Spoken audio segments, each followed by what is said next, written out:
Bible story, The Grove of Olives. After the Passover meal, Jesus went to an orchard of olive trees in the Garden of Gethsemane.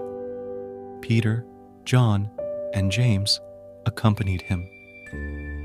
As Jesus knew what was about to happen soon, he asked his disciples, "Wait here and keep me company. My heart is nearly breaking with sorrow and sadness." Leaving his companions, Jesus went ahead to pray, "Please, Father, if it is possible, spare me the suffering that is to come. Do not let me go through it. But above all, I want to do what pleases you," prayed Jesus. When he returned, he found his disciples asleep.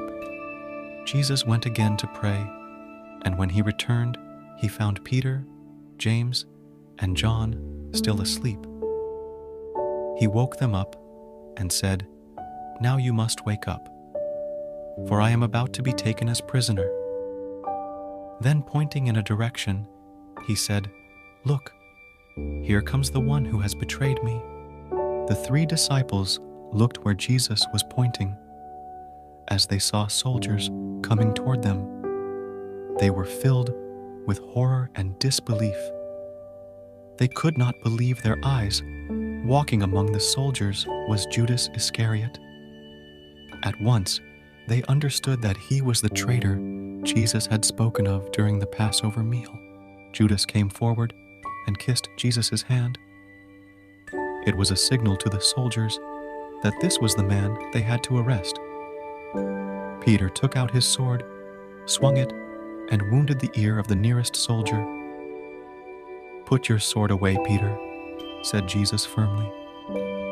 "If I had wanted to be free, I could have called armies to fight for me. But I am ready to fulfill God's plan." Then Jesus asked the soldiers, "Whom do you seek?" "Jesus of Nazareth," the soldiers replied. "I am the one you seek," said Jesus. At once, the soldiers rushed toward Jesus, carrying their spears. In no time, Jesus healed the soldier's wounded ear. The 3 disciples could not understand why Jesus showed no resistance. Afraid, they ran away. The soldiers then took their unresisting prisoner to the house of the high priest. As Peter looked at the calm figure of Jesus, he looked at him with understanding and love. In despair, Peter went away crying bitterly. Meanwhile, all night long, the high priest, along with his council, found Jesus guilty under false charges and sentenced him to death.